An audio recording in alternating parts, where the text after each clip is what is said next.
talk about everything that's going on. It seems we can't shake Russia. That's what we're going to talk about for the at least the near future.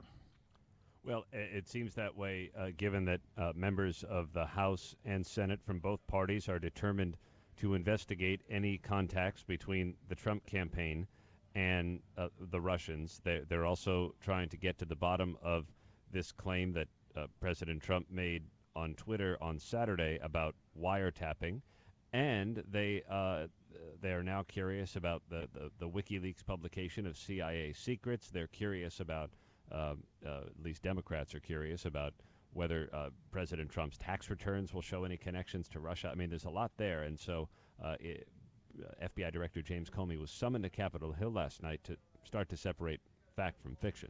What's amazing to me is that the role that James Comey played in the election, and if you look at the Democrats, you would say, oh my gosh, he was a Trump man. He gave the election to Trump.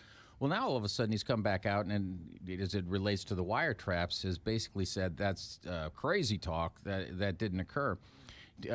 Here's a man who's been cast into the middle of almost everything that's gone on in recent months.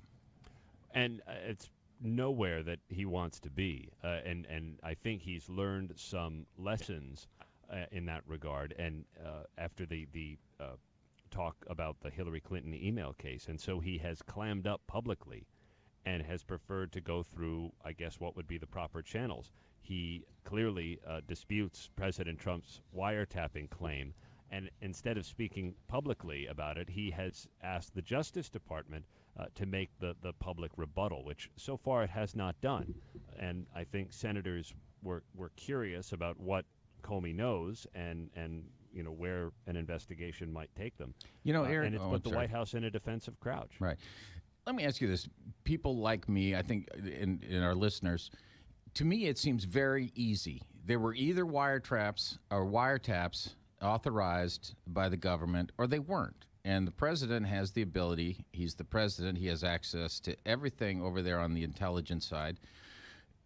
He can ask. And if they were authorized by a FISA court or a Title III court, which is a criminal court, all he has to do is ask. Why are we still speculating about whether or not these were authorized wiretaps, assuming that there were wiretaps at all?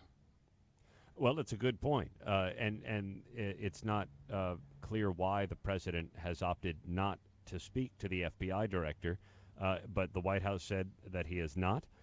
There has also been a series of questions and I guess what some describe as verbal gymnastics from the White House press secretary, insisting that the president is not a target of any Justice Department investigation.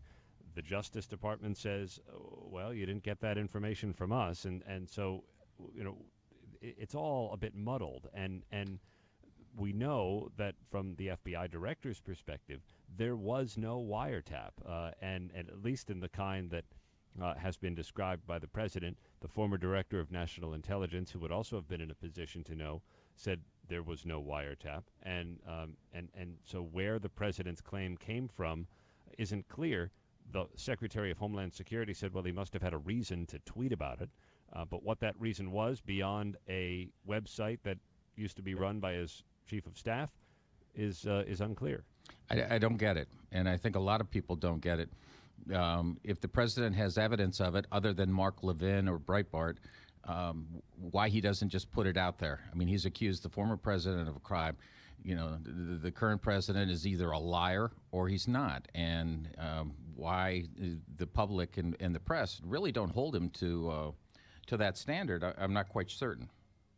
Well, and there's, I think that's part of the reason why the FBI director was summoned by the so-called Gang of Eight, the leadership of Congress and the House and Senate Intelligence Committees, to try and get to the bottom of this. We don't know what he said, but one senator emerging from the meeting told ABC News he had seen no evidence of wiretapping.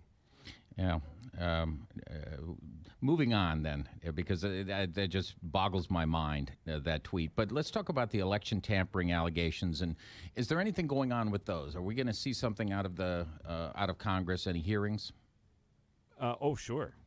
Members of Congress are going to be taking a look at Russia's election meddling, possible ties to the Trump campaign.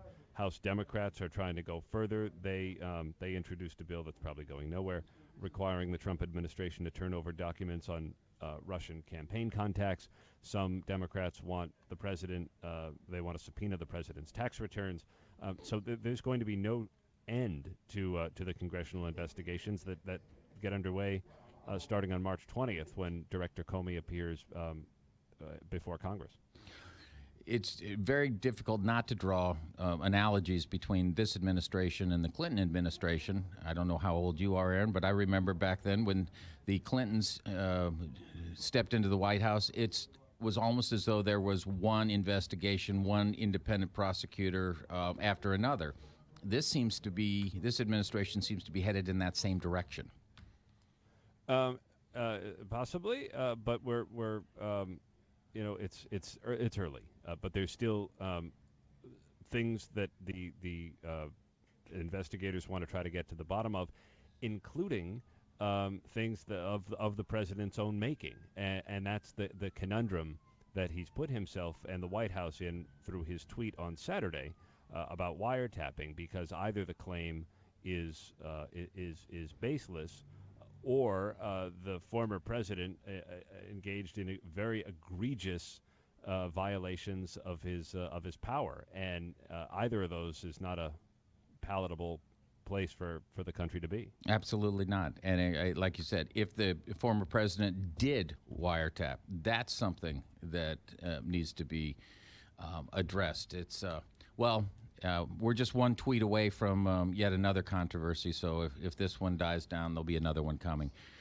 Aaron Katersky, ABC News correspondent from New York, thank you so much for joining us.